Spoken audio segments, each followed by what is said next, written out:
반갑습니다. 소울트리입니다. 이번 영상은 1주차 강의 중 2강 다이버전스와 피보나치 툴에 대해서 알아볼 거고요.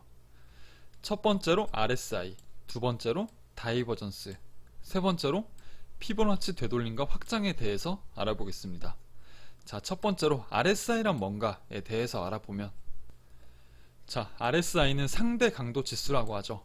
쉽게 말해서 과매수와 과매도 상태를 판단하는 데 활용하는 보조 지표로서 보통 이 라인이 30이고 이 라인이 70이에요. 그래서 30 아래로 내려오면 과매도 상태다, 70 위로 올라가면 과매수 상태다 라고 말을 합니다. 그래서 RSI 보조 지표를 활용하는 방법은, RSI가 70 이상으로 올라가게 되면 주가는 이런 식으로 형성이 되어 있을 거예요. 그래서 이 고점 근처에서 RSI도 이런 과매수 형태를 나타내고 있고요. 이 RSI가 70 위로 올라갔다는 것은 과매수 상태이기 때문에 우리가 갖고 있는 코인을 천천히 정리해야 될 시점, 코인 정리를 고려해야 될 시점이다 라고 생각을 해볼 수 있습니다.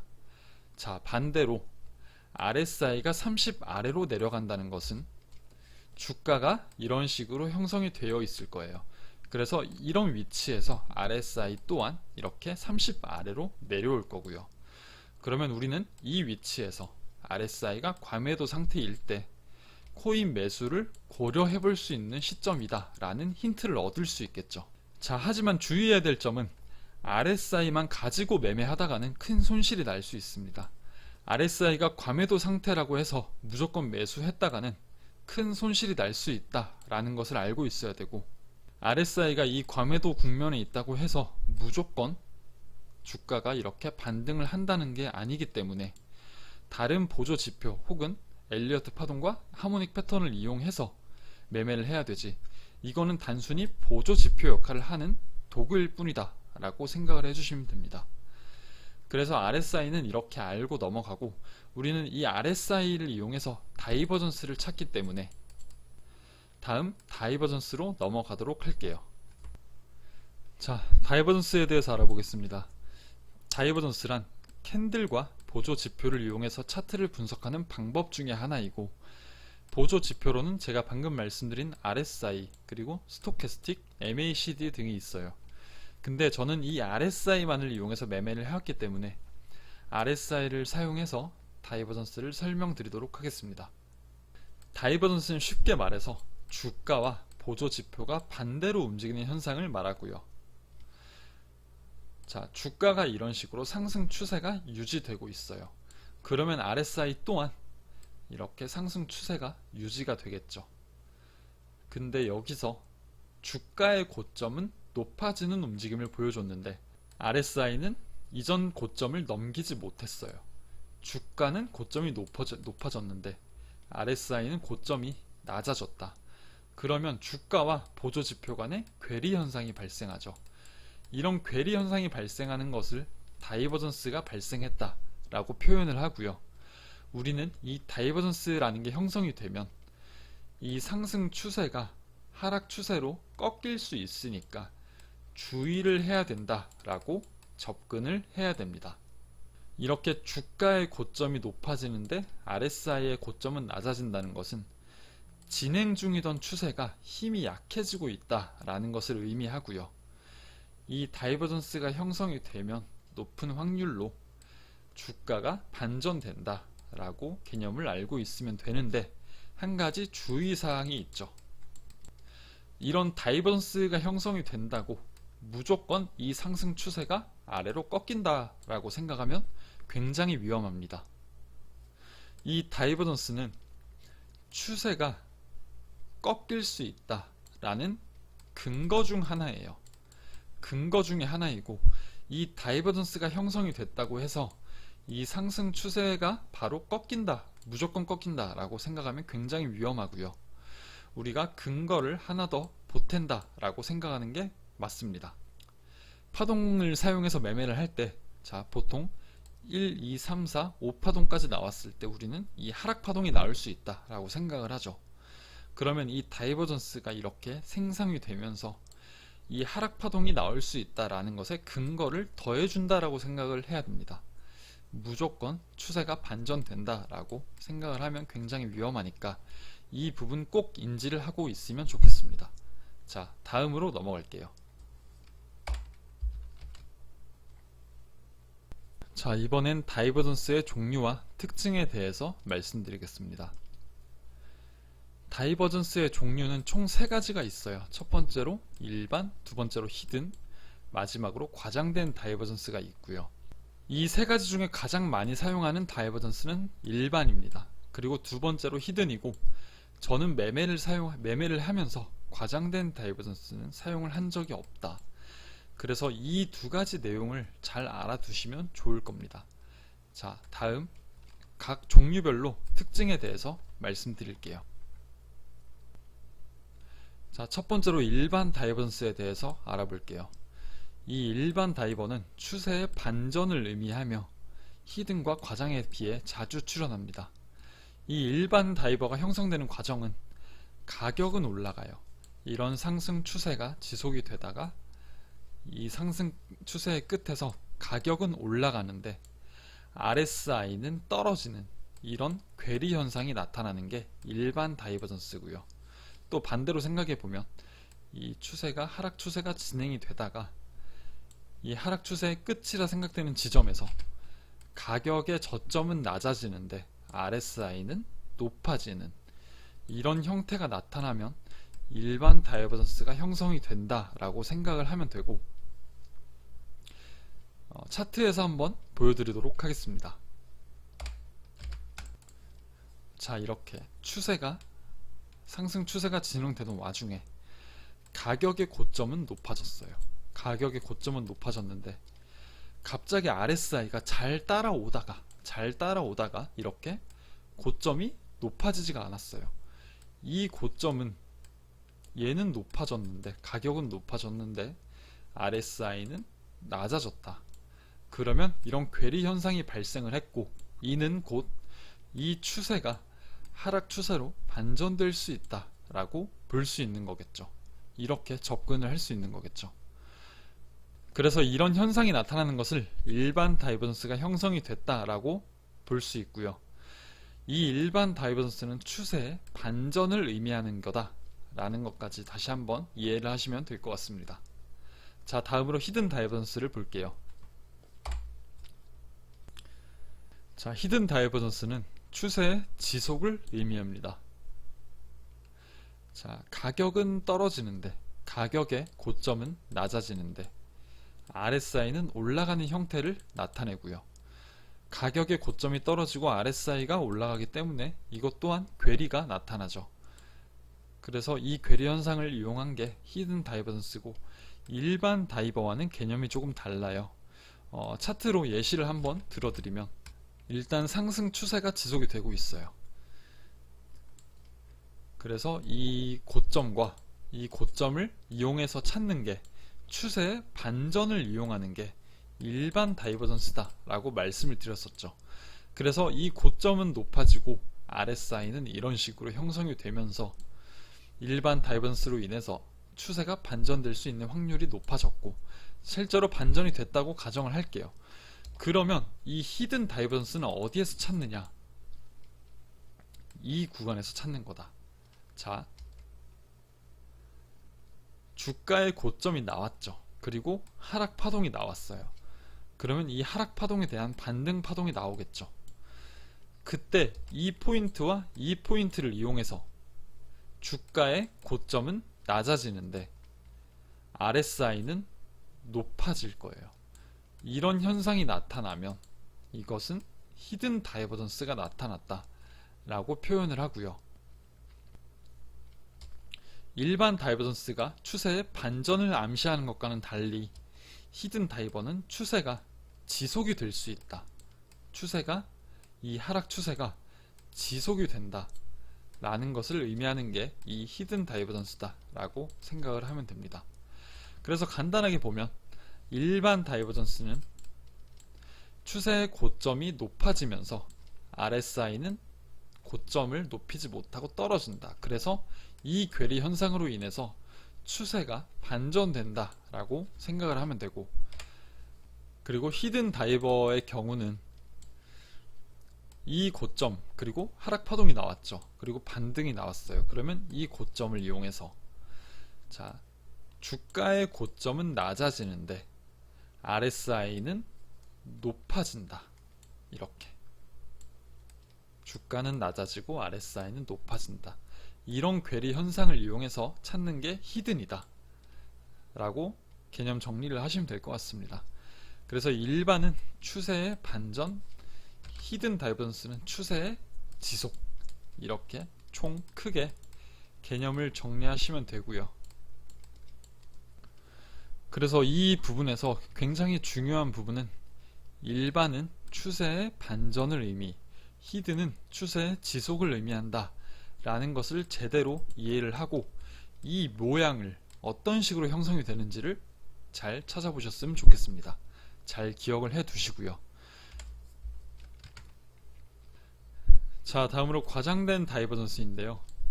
이 과장된 다이버전스는 제가 따로 설명을 드리지 않을게요. 이 부분은 왜냐하면 제가 과장된 다이버는 사실 사용을 해본 적이 없다.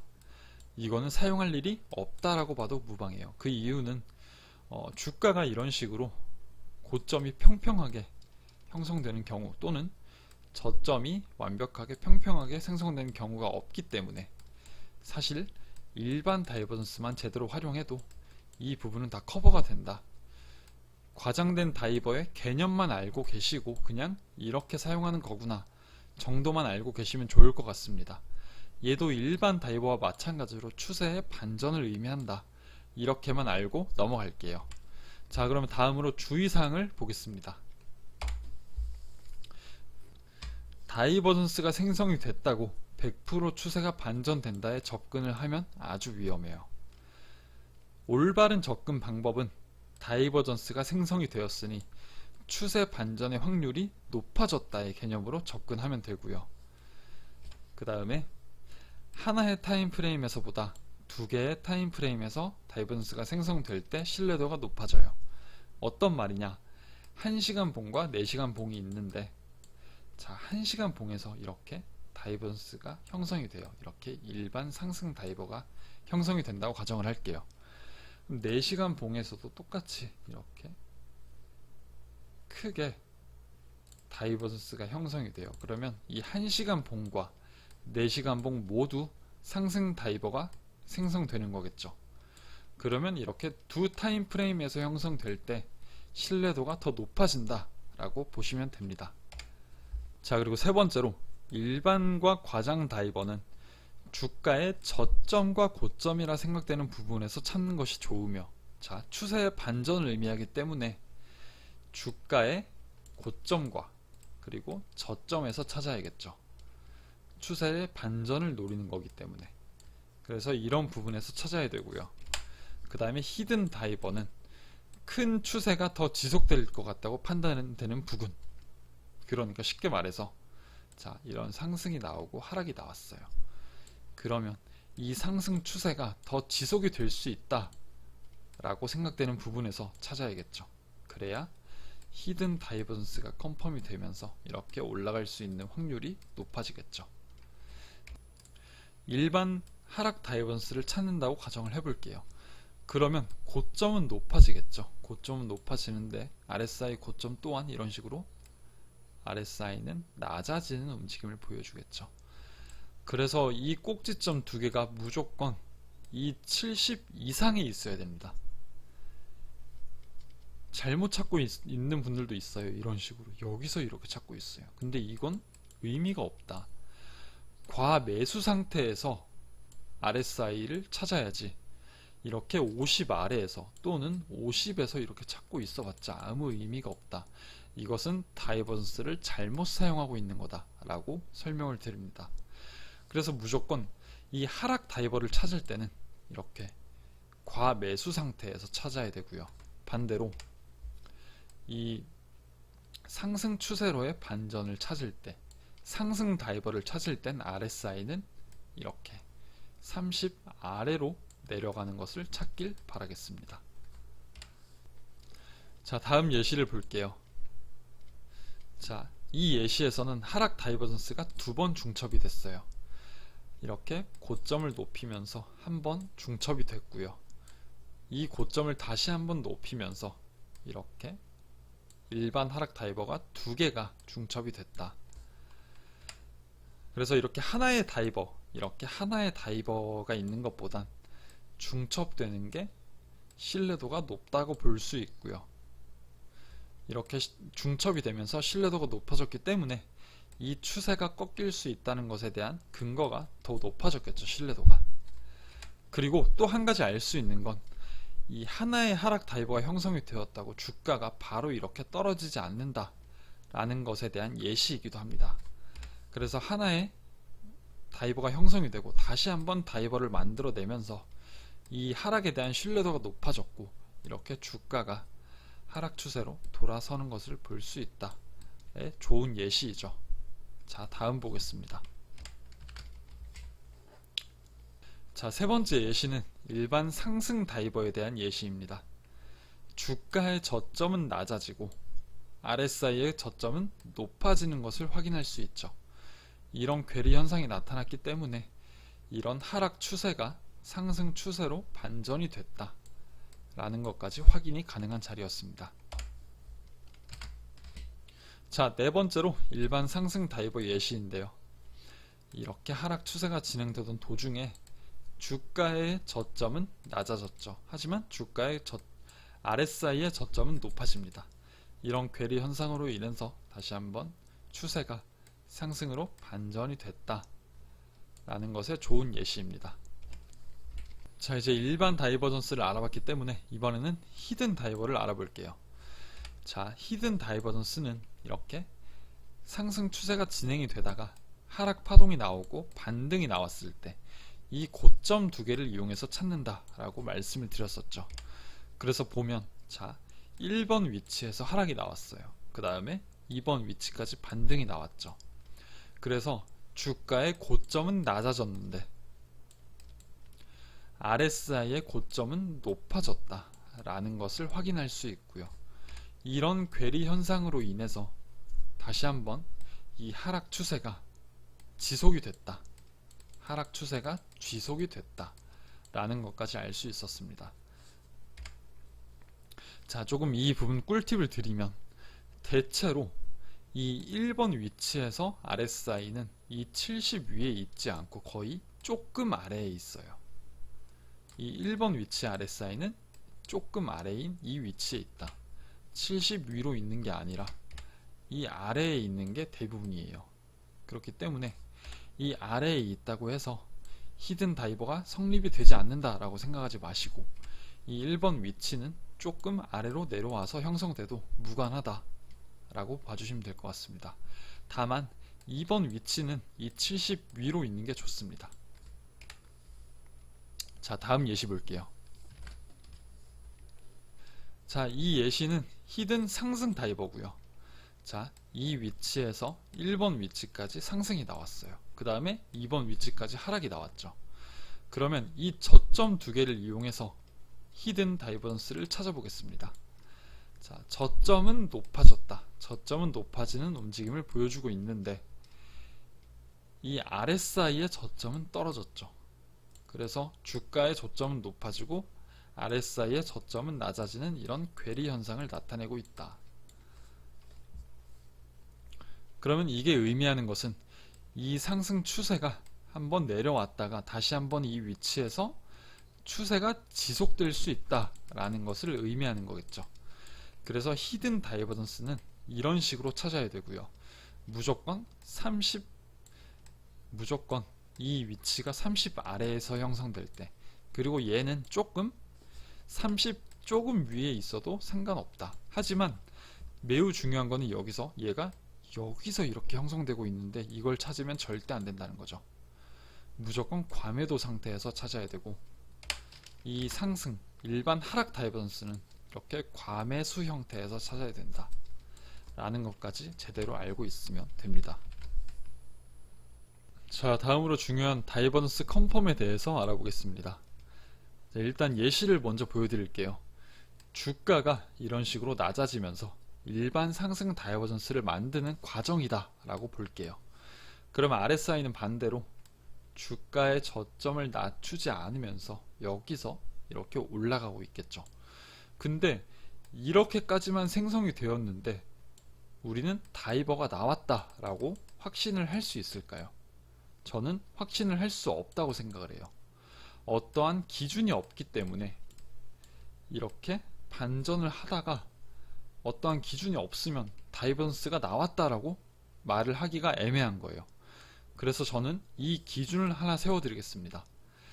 저는 이 다이버전스가 생성이 되면서 나오는 추세선을 기준으로 컨펌 기준을 잡고요. 이 컨펌 기준을 넘겨주면 저는 다이버전스가 나왔다 라고 확신을 하고, 이 기준을 토대로 추세 반전의 근거로 활용하냐 아니냐 하지 못하냐로 나누게 됩니다. 자, 쉽게 말해서 얘가 이렇게 올라오다가 다이버가 형성이 되다가 얘가 이렇게 다시 한번 떨어지면 RSI도 떨어지면서 다이버가 무효가 되는 거예요.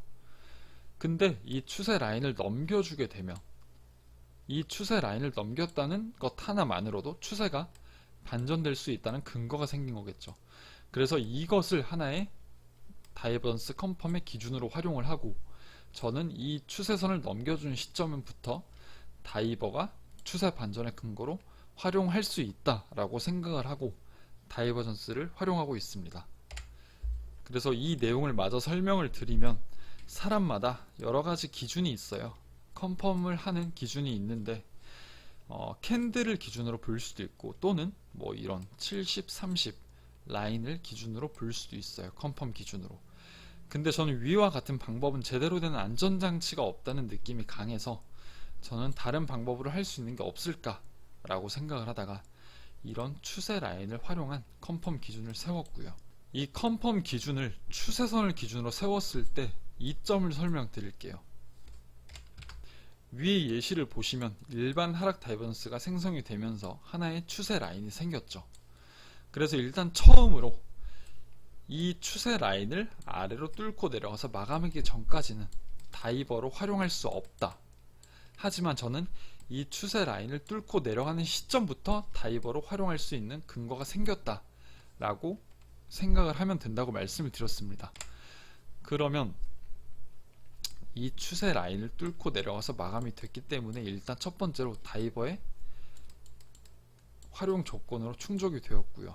그 다음에 제가 아까 말씀드린, 다른 사람들은 흔히 다이버 컨펌 요소로 캔들, 반전 캔들과 또 뭐 과매도, 이 라인을 하방 이탈하면서 컨펌이 되었다라고 하는데, 이 두 가지 기준을 이 추세선을 넘으면 다 충족이 돼요. 그러니까 다른 사람들이 활용하고 있는 컨펌 기준을 이 추세선 하나를 넘기면서 이미 다 충족이 된다는 거죠. 그래서 다른 거 볼 필요 없이 저는 이 추세선 하방 이탈을 기준으로 컨펌 기준을 세우고 매매를 한다. 그래서 이 추세선을 기준으로 잡았을 때 다른 사람들이 사용하는 컨펌 기준도 다 충족이 된다. 그래서 이러한 이점이 있다 라고 말씀을 드릴 수 있겠습니다. 자, 다이버 컨펌 기준에 대한 내용을 하나 더 말씀드릴게요.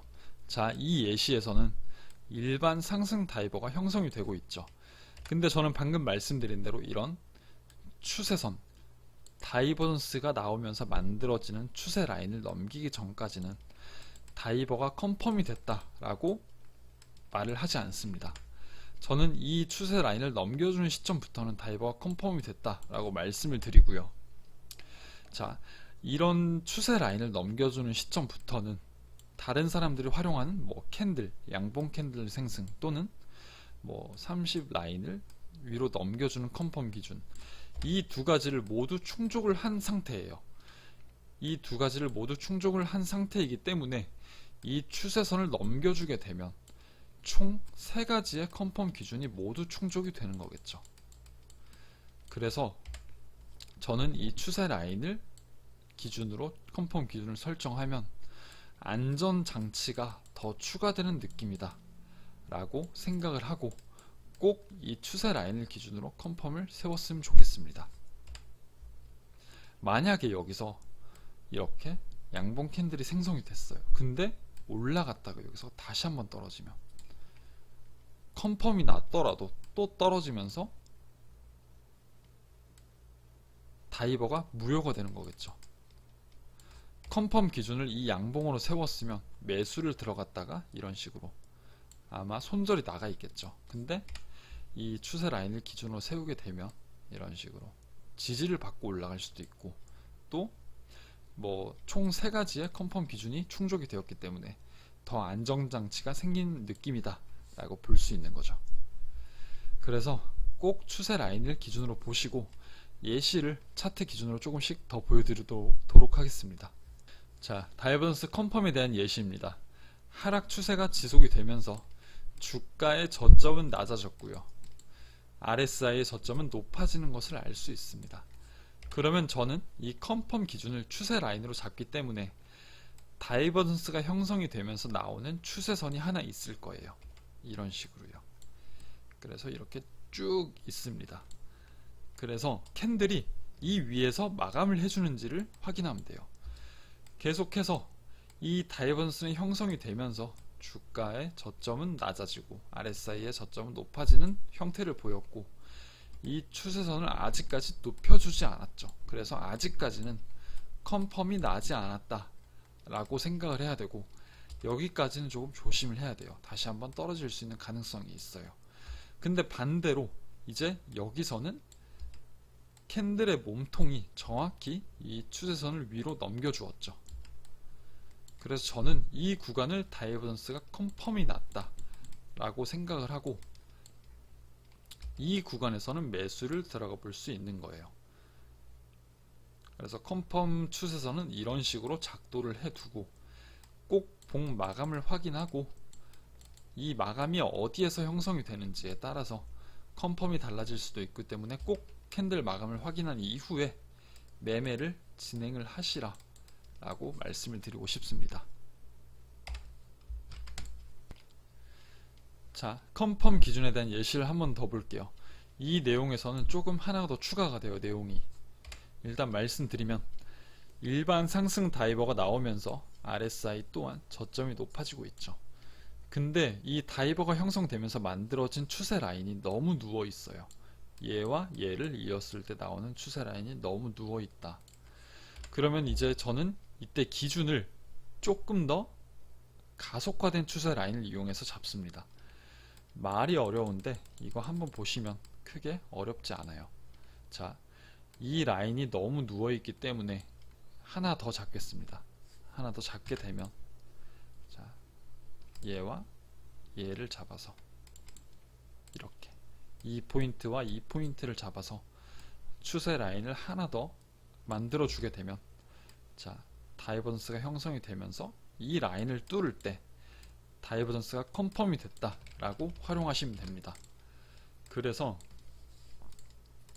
자, 이 라인을 넘겨주는 시점부터는 다이버전스가 컨펌이 됐고, 이제 이 상승 다이버전스가 만들어지면서 컨펌까지 났기 때문에 이 하락 추세가 상승 추세로 반전될 수 있는 확률이 높아졌다라고 활용을 해볼 수 있겠습니다.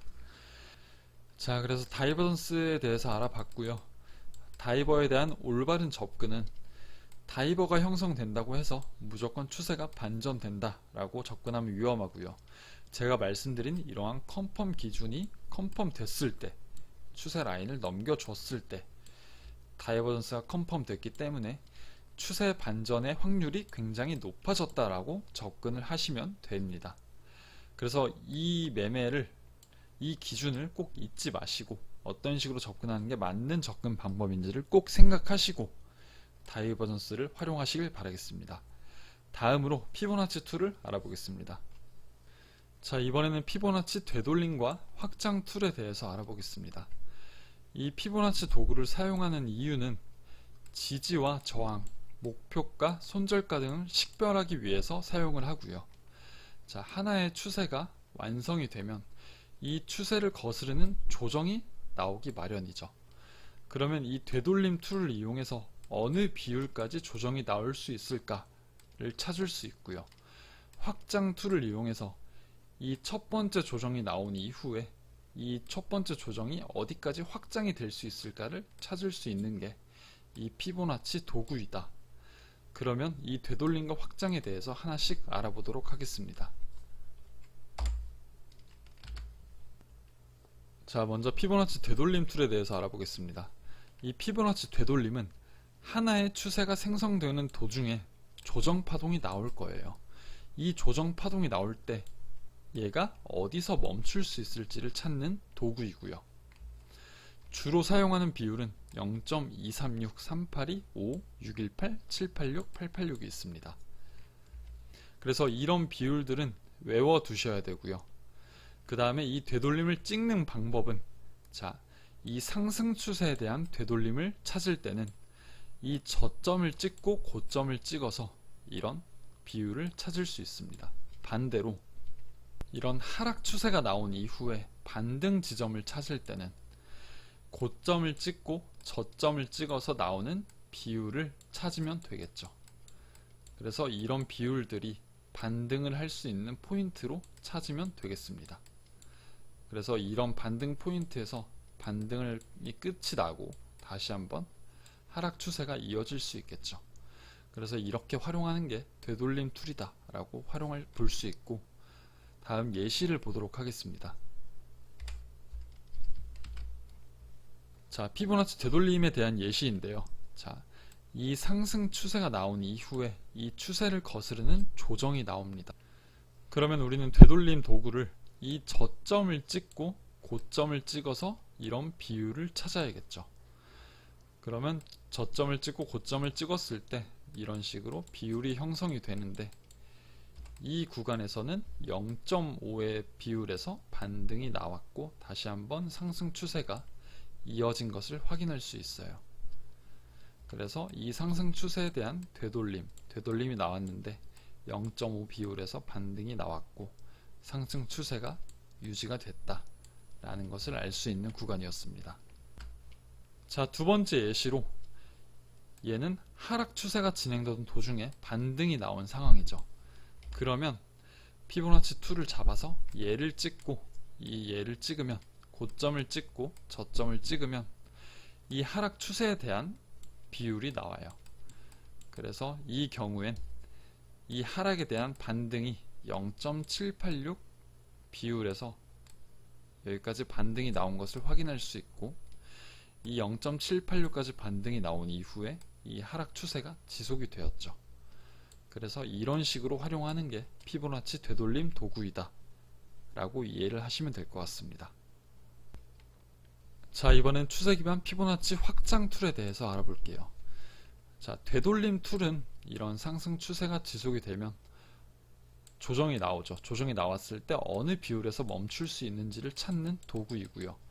이 확장 툴은 반대로 이렇게 조정까지 나왔을 때 이제 이 조정, 이 포인트와 이 포인트, 그리고 이 포인트를 이용해서 이 상승 추세가 어디까지 올라갈 수 있을지, 이 확장에 대한 비율을 찾는 게 피보나치 확장 도구입니다. 그래서 주로 사용하는 비율은 1의 비율, 그리고 1.618, 1.272, 1.414 이런 비율들을 사용하고요. 이 비율은 이렇게 나와 있습니다. 그래서 이런 1.13도 있고 이런 비율들이 주로 사용이 되고, 이 포인트들을 이용해서 이 추세가 어디까지 이어질 수 있을지, 그러니까 이제 이 피보나치 확장 툴은 총 3가지 포인트를 이용해서 찍을 수 있어요. 그래서 이 상승이 나왔을 때 되돌림이 나왔죠. 그러면 이 포인트를 찍고, 두 번째로 이 포인트를 찍고, 마지막으로 여기를 찍어서 이 상승에 대한 비율이 어디까지 이어질 수 있을지를 알아보는 도구입니다. 1번과 2번에 대한 길이를 여기서부터 쟀을 때 어디까지가 1대1인지 어디까지가 1.618인지를 찾는 도구라고 보시면 됩니다. 예시를 보면서 설명을 드릴게요. 자, 피보나치 확장 툴을 이용한 예시인데요. 자, 이렇게 상승 추세가 지속이 됐고 조정이 나왔어요. 그러면 이 포인트와 이 포인트, 그리고 여기를 이용해서 얘가 어디까지 갈 수 있을지, 이 길이가 여기서부터 쟀을 때 어디까지 올라갈 수 있을지를 찾는 도구이죠. 이 예시에서는 1대1의 비율에서 종료가 됐다. 자, 이 추세의 1대1 비율로 상승 파동이 진행이 됐다 라는 것을 알 수 있습니다. 자, 이 예시를 보시면 하락 추세가 지속이 됐고 이 하락 추세에 대한 되돌림이 나왔어요. 그러면 이 저항 구간은 피보나치 되돌림 2를 찍어서 여기를 찍고 여기를 찍어서 저항이 될 수 있는 비율을 찾을 수 있겠죠. 그래서 저항까지 마무리되었습니다. 그러면 이제 다음으로 피보나치 확장 툴을 이용해서 이 부분을 찍고 2번을 찍고 3번을 찍어서 이 하방이 이 하락 추세가 어디까지 지속이 될 수 있을까, 이 길이만큼 여기서 시작했을 때 어디까지 내려갈 수 있을까를 찾는 도구이죠. 그래서 이렇게 찍었을 때, 순서대로 이렇게 찍었을 때 1.618의 비율까지 내려갔다 라는 것을 찾을 수 있는 예시였습니다. 그래서 확장 툴을 이용할 때 가장 많이 찾는 비율은, 가장 많이 사용하는 비율은 아까 말씀드린 비율 중에서도 1의 비율과 1.618의 비율을 가장 많이 사용한다. 그래서 얘도 간단하게 이렇게 1.618의 비율까지 이 부분부터 추세가 지속이 되었다 라고 볼 수 있는 구간입니다. 자, 그러면 이제 되돌림 툴과 그리고 확장 툴을 알아봤죠. 그러면 이제 이 되돌림과 확장 툴을 모두 이용해서 이 두 개를 결합해서 어떤 식으로 활용을 할 수 있을지에 대해서 보도록 하겠습니다. 자, 피보나치 되돌림과 확장 툴을 이용해서 어떤 유의미한 자리를 찾을 수 있을지를 보도록 할게요. 자, 첫 번째로 이 저점에서부터 상승이 나왔어요. 그러면 우리는 조정이 나올 수 있다 라는 것을 알 수 있죠. 그러면 첫 번째로 이 저점과 고점을 찍어서 유의미한 비율들을 찾아줍니다. 자, 이게 검은색 비율이에요. 그 다음에 이 유의미한 비율들을 표시를 해 둔 이후에 우리는 확장 툴을 이용해서 이 조정 파동에 대한 확장 비율을 찾아야겠죠. 자, 1번을 찍고 2번을 찍고 3번을 찍어서 또 이렇게 빨간 비율들을 표시를 해 둘게요. 그러면 이 되돌림 비율과 되돌림 검은색, 이 검은색 비율과 그리고 빨간색 비율, 이 검은색과 빨간색 비율이 겹친 자리가 굉장히 유의미한 자리가 될 수 있겠죠. 그래서 이 검은색과 빨간색이 겹친 이 위치, 그리고 이 검은색과 빨간색이 겹친 이 위치는 이렇게 조정 파동이 나왔을 때 반등이 나올 수 있는 굉장히 좋은 포인트로 활용을 할 수 있는 거예요. 자, 그럼 차트로 예시를 한번 보도록 하겠습니다. 자, 여기는 2018년도에 저점이 나왔고 조정 파동까지 나왔던 예시로 들기 아주 좋은 구간인데요. 자, 일단 하락 파동이 지속이 되고 저점이 찍혔어요. 그 다음에 상승 파동이 나왔죠. 그럼 첫 번째로 이 되돌림 툴을 이용해서 이렇게 저점을 찍고 고점의 위치를 찍어서 쭉 옆으로 늘려줄게요. 그러면 이 되돌림에 대한 비율이 나왔습니다. 되돌림에 대한 비율이 나왔고, 그러면 이 유의미한 비율들이 나온 것을 알 수 있어요. 그 다음에 이제 확장 비율, 되돌림 툴은 끝났으니까 확장을 통해서 이 파동이 어느 위치까지 나올 수 있는지를 찾아봐야겠죠. 자, 그럼 이 포인트와 이 포인트를 찍고 마지막으로 이 포인트를 찍어서 비율들을 찾아보겠습니다. 첫 번째로 여기를 찍고 여기를 찍고 마지막으로 여기를 찍어서 조금 옆으로 표시를 해 줄게요. 여기를 옆으로 쭉 늘려주게 되면 얘는 빨간색으로 보겠습니다. 우리가 유의미한 구간으로 볼 수 있는 구간은 검은색과 빨간색, 다시 말해서 되돌림과 확장 툴이 겹친 구간을 유의미한 구간으로 볼 수 있다 했죠.